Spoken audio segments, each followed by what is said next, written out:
জনগণের উপর আমরা চাপিয়ে দিতে চাচ্ছি একটা নতুন পদ্ধতি যে সম্পর্কে তাদের কোনো ধারণা দেওয়া হচ্ছে না। দেখেন আমাদের দেশে শুধু আপনি ভোটটা কিভাবে দিবেন, ব্যালট পেপারে দিবেন, ব্যালট পেপারে সিল মারবেন, না মেশিনে টিপ দিবেন, ইভিএম। শুধু এই নিয়ে কত বছর ধরে আমরা আলোচনা করতেছি বলেন, কত বছর ধরে আলোচনা পর্যালোচনা চলতেছে, এখন পর্যন্ত কি তার ফয়সালা হয়েছে? আর আপনি গোটা নির্বাচন ব্যবস্থা বদলে দিতে যাচ্ছেন। যেভাবে সারা জীবন মানুষ ভোট দিয়েছে, প্রতিনিধি নির্বাচন করেছে, আপনি সেটা বদলে দিতে চাচ্ছেন। পিআর এর মাধ্যমে আপনার কোনো প্রার্থীকে ভোট দিবেন না, আপনি ভোট দিবেন দলকে, সেই প্রতীকে। কোনো সুনির্দিষ্ট ব্যক্তিকে কেউ ভোট দিচ্ছে না, কোনো সুনির্দিষ্ট ব্যক্তি তার প্রতিনিধি হচ্ছে না। যারা প্রতিনিধি হবে তাদের নির্ধারণ করবেন দল, জনগণ না। এবং তারা কেউ কোনো নির্দিষ্ট এলাকার এমপি হবেন না, তারা হবেন দেশের এমপি।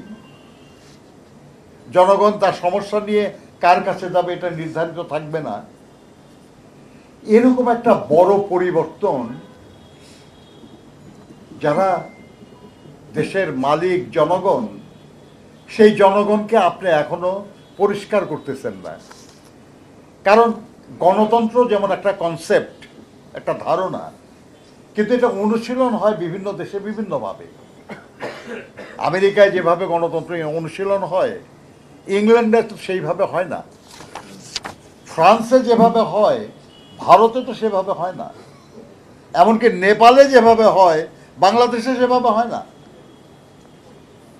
তার মানেটা কি? সবাই গণতন্ত্র অনুশীলন করে, কিন্তু এক এক দেশে এক একভাবে সেটা অনুশীলন হয়। পিআরও এরকম একটা কনসেপ্ট, এটা একটা ধারণা, কিন্তু পৃথিবীর বিভিন্ন দেশে এটা বিভিন্নভাবে অনুশীলন হয়। কাজেই ধারণার উপর তো জনমতের সৃষ্টি করার কোনো সুযোগ নাই।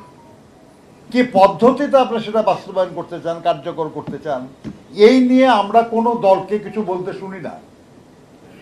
জনগণ এই সম্পর্কে কোনো কিছুই জানতে পারে নাই, জনগণের কাছে কেউ এই বিষয়টা পরিষ্কার করে নাই। অথচ জনগণের উপর আমরা চাপিয়ে দিতে চাচ্ছি একটা নতুন পদ্ধতি যে সম্পর্কে তাদের কোনো ধারণা দেওয়া হচ্ছে না। এটাই হলো প্রশ্ন আমাদের কাছে। আপনার পিআরের পক্ষে বা বিপক্ষে এটা বলার তো সময়ই আসে না এখনো।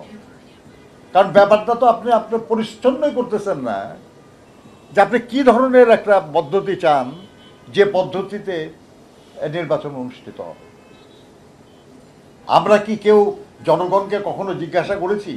এই ঢাকার পাশে যান না আপনি, কেরানীগঞ্জ পার হয়ে ওখানে একজন লোককে বলেন যে আমরা এতদিন আপনি যেভাবে প্রতিনিধি নির্বাচন করছেন, আমরা সেইভাবে না, আমরা একটা নতুন পদ্ধতি চাচ্ছি, যাতে ভোটের মূল্য থাকবে, যাতে অংশগ্রহণ আনুপাতিক হারে হবে।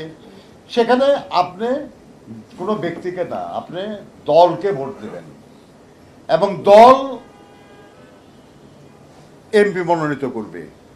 সেটা আপনার এখান থেকে হতে পারে, অন্য এলাকা হতে পারে। আপনার এই এলাকায় নির্দিষ্ট কোনো এমপি থাকবে না, আপনি কোনো প্রার্থীকে ভোট দেবেন না।